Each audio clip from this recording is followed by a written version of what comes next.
네, 안녕하십니까. 이렇게 예. 초청해 주셔서 감사합니다. 보시죠. 예. 예. 제가 아는 우리 허진영 후보님은 서귀포시 의원도 하셨고 제주도의회 의원도 3번씩이나 여기 예. 하신 걸로 좀 알고 있는데요. 그러면 지방선거만 이제 5번째 예. 도전인 것 같아요. 그렇죠. 굳이 출마하는 이유 궁금하거든요. 어떤 이유에서 출마를 결심하게 됐는지요? 네, 저는 이제 지난번에는 이제 한 4년 동안 쉬었습니다. 쉬는 과정에서 밖에서 보는 우리 지역하고 또 현실적으로 제가 들어가서는 지역 업무하고는 좀 다르다.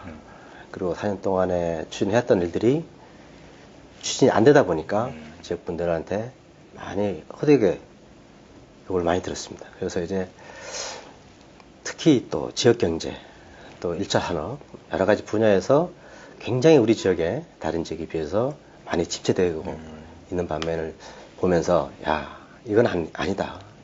이거 다시 새롭게 시작해야 되겠다. 그러면서 이번 6.23 지방선거에 출마하게 된 가장 큰 거는 지역경제, 침체된 지역경제를 다시 되살리는데 온 정력을 다하자. 이런 측면에서 나오게 됐습니다. 우리 송산, 효돈, 영천동 선거구 지금 한 3분의 후보들이 좀 나와서 이렇게 선거운동 열심히 뛰는 것 같은데요. 네. 저는 선거라는 게 좀 전쟁이 많이 비유되거든요. 나왔으면 이겨야 되는 게 또 선거이고, 그렇다고 하면 우리 허 후보님께서 갖고 있는 다른 후보들을 제압할 수 있는 자신만의 무기 어떤 게 있을까요? 저는 특별자치도가 출범하면서 7대, 8대, 9대, 3대에 걸쳐 의정 활동을 하면서 어느 다른 후보보다도 저희 행정과 민원에 대해서 이해가 깊습니다. 그리고 민원 해결하는 데 있어서 항상 민의 소리를 귀담아 들었고 그 지역 주민의 의견을 발빠르게 능동적으로 대처함으로써 정확하게 민원 해결을 하는데 앞장서 왔습니다. 그래서 항상 어떤 일을 하든지 준비된 일꾼으로서 다른 후보들하고 큰 차이를 두고 있습니다. 특히 14건의 조례를 발의하면서 한국지방자치학회에서 우수성을 인정받는 우수상을 받았습니다.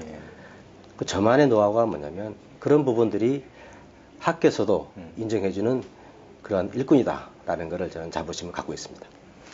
좀 전에 얘기를 했지만 3번의 도의원을 경험하면서 쭉 추진해왔던 사업들이 좀 있을 거고요.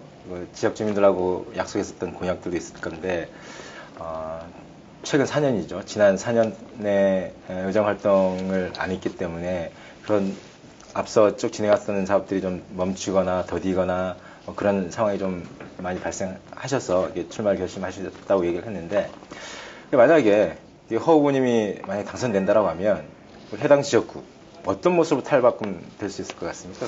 특히 이제 마을 공동체 사업을 지금 가장 중요시하고 있는데 지금 몇 군데는 그 사업들을 진행하고 있어요. 하지만은 다른 데 진행을 하다가 멈춘 곳이 많습니다. 특히 이제 우리 영천동 같은 경우에는 이제 학주명 나비 기념관을 하고 있는데 나비공원을 만드는 데 있어서 지금 한 25% 정도밖에 진행이 안 되고 있습니다. 그게 너무 안타깝고, 돈너커 같은 경우에는 캠핑장이 있었는데 지금 그걸 활성화가 좀 덜 되고 있어요. 그래서 이거를 좀 더 유원지 개발을 그런 쪽으로 많은 주민들이 활용할 수 있는 그런 쪽으로 이렇게 개발을 시키면서 그것들을 직접 마을에서 운영하는 그런 공동체 사업을 지금 해야 될 거고요.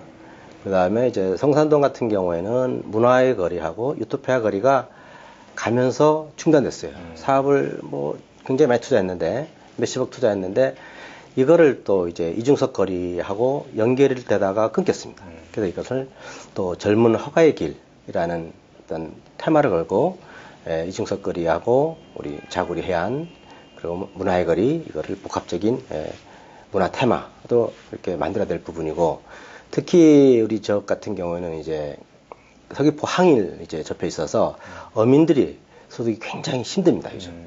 그래서 어민들이 복지도 그렇고, 그래서 가장 중요한 부분은 어항 정비라든가 또 아니면 어민 복지를 위한 어민회관 이걸 설립하는데 종력을 다할 거고요. 우리 지역 회동 같은 경우에는 서석과학이 굉장히 침체되어 있습니다. 이렇게 분쟁이 소지가 있다 보니까 빠른 시일 내에 이거를 정상화시키는 방법을 찾을 거고요. 특히 세계동이 전부 다 1차 산업에 종사하는 분들이 한 7, 80%가 돼 있기 때문에 감귤 산업이 또 기간 산업입니다. 이런 부분들을 이제 좀 더 행정적으로 굉장히 많이 지원을 하고 있고 정책적으로 지원을 하고 있어요. 하지만 실질적으로 우리 지역 주민들한테 와닿는 게 너무 적습니다. 그래서 이런 부분들을 많이 해소하고 정책 지원을 더 강화하고 전면 수정해서 제대로 지역 주민들한테 혜택이 줄 수 있는 것을 정책을 만들어내겠습니다. 뭐 저도 그 세속학 하면 예전에 뭐 태우라든지 그 투명 카약 상당히 명물이었잖아요. 네. 최근에는 그 모습이 없더라고요. 혹시 그 준비하신 정책 공약 중에 좀 대표적으로 몇 가지 좀 소개해 주실, 구체적으로 좀 소개해 주실 공약이 있다면 몇 가지 좀 소개해 주시죠. 특히 이제 저는 이제 1차 산업 부분에 대해서는 농가들이 가장 중요하게 생각하는 게 자비담 비율이 너무 많다. 예. 보조가 50%면 자부담이 한 20%, 융자가 한 30% 이런 비율로 되던데 융자도 자부담 돼버리는 거예요. 그러니까 자기 농가들이 이제 부담이 너무 많다는 얘기예요. 이렇게 이런 정책을 줄 거면 차라리 융자 대신에 자부담 비율을 줄이고 융자를 보조로 이렇게 정하는 방법이 없는가, 이런 정책을 좀 발굴해서 자부담 비율을 줄이고 농가들이 좀 더 농업에 전력 투자할 수 있는 정책을 좀 개발해서 지원할 수 있도록 하고요. 특히 이제 그 우리 지역 보면 보목이라는 마을이 있는데 이게 하수 종말 처리장이 있습니다.